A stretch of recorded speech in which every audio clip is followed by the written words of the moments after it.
In a bright and bustling underwater neighborhood, nestled amongst vibrant coral reefs, a sense of unease was bubbling to the surface.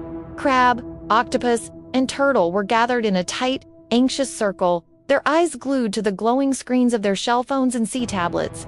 The light from the devices cast long, flickering shadows on their worried faces. Crab, his claws trembling so much his tiny backpack jiggled, was the first to speak. His voice was a squeaky whisper of alarm. "Did you see this? Did you see the news? A giant wave is coming! A colossal, ocean-swallowing wave. It says it's headed right for our reef." He frantically pointed a claw at his screen, which showed a dramatic, swirling vortex of water. Turtle, clutching his little sea phone so tightly his knuckles were white, nodded grimly. His head was retracted halfway into his shell, as if preparing for the worst. And that's not all. The coral, our beautiful, colorful coral, it's disappearing. The internet said so. Look. He showed them an article with a picture of a bleached, barren wasteland where their home used to be. It's just vanishing, piece by piece. We'll have nowhere to live. Octopussy, adjusting his round glasses with a shaky tentacle, was scrolling through a different feed, his 8 arms wiggling with nervousness. His large eyes were wide with fear. "It gets worse, my friends. So much worse," this post says. It says, "Shark attack tonight." He gulped, the words catching in his throat.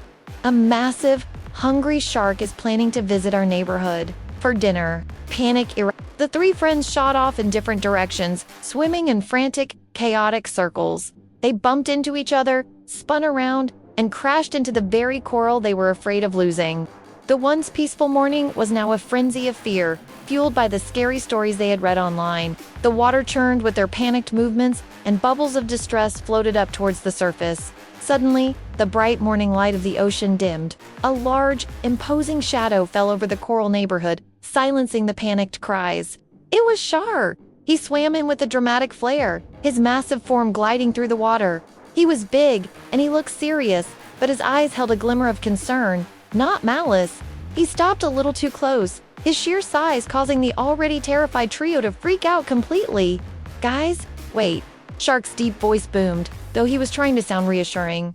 "I came to warn you," but his words were drowned out by a chorus of high-pitched screams. "Hey, it's him! The shark from the internet!" Crab shrieked, scuttling as fast as his little legs could carry him to hide behind a large pink rock. Turtle yelped and dove headfirst into a sea anemone, his shell wobbling. Octopus let out a cloud of black ink in a puff of terror and squeezed himself into a tiny crevice, his tentacles wrapped tightly around his head. The water swirled with dark ink and floating particles as everyone scattered. Just as the chaos reached its peak, the ocean light shifted. A soft, magical glow began to spread through the water, pushing back the shadows. Swimming gracefully into the scene, holding hands, were 2 little mermaid sisters, Nayla and Ayna. Nayla, with her flowing blue hair and shiny blue tail, had a calm and knowing look in her big blue eyes. Her younger sister Ayna, with her bright pink hair and matching pink tail, looked around with curious blue eyes, a little giggle escaping her lips. A subtle, glittering aura seemed to surround them as they moved, bringing a sense of peace to the frantic scene. Nayla's voice was gentle but firm, cutting through the lingering fear. "Everyone, calm down. Take a deep breath." She swam towards the hiding spots of the panicked friends. "You don't have to believe everything you see online." Ayna, ever the cheerful one, giggled again and swam a playful loop in the water. "Sometimes the internet makes up silly, scary stories just for fun." She pointed a tiny finger at Octopus's ink cloud. "Look." He made a funny dark poof. Nayla smiled at her sister before turning her attention back to the others. She approached Turtle first, who was peeking out of the anemone. "Let's look at this together," she said kindly. She took his sea phone and, with a few gentle taps, showed him how to find trustworthy ocean news sources. "See, this is from the official Ocean Weather Service. It says the waves are perfectly calm today. No giant wave." She then swam over to Crab's Rock. "And look here," she continued, pulling up a live feed from the Coral Conservation Channel. The camera showed their neighborhood, bright and healthy. The coral isn't disappearing at all. It's as colorful as ever. Crab peeked out from behind the rock, his eyes blinking. "Oh, really?" Finally, Nayla and Ayna swam over to the big shark, who was now looking rather sheepish and a bit hurt. Ayna, bold as ever, reached out and tapped him playfully on the nose. Shark blinked, surprised, and a faint blush appeared on his cheeks. "I really was just trying to help," he said softly. "I saw you all panicking and came to see what was wrong." Nayla smiled warmly at him. "We know, and thank you for being a good friend." She turned to the others, who were now slowly emerging from their hiding places. "See, Shark is just trying to help us." Crab scurried out completely, looking embarrassed. "Oh, we overreacted." A law octopus untangled his tentacles and swam out of his crevice. "I guess we jumped to conclusions?" "That inkcloud was a bit much, wasn't it?" Turtle fully emerged from the anemone, shaking his head.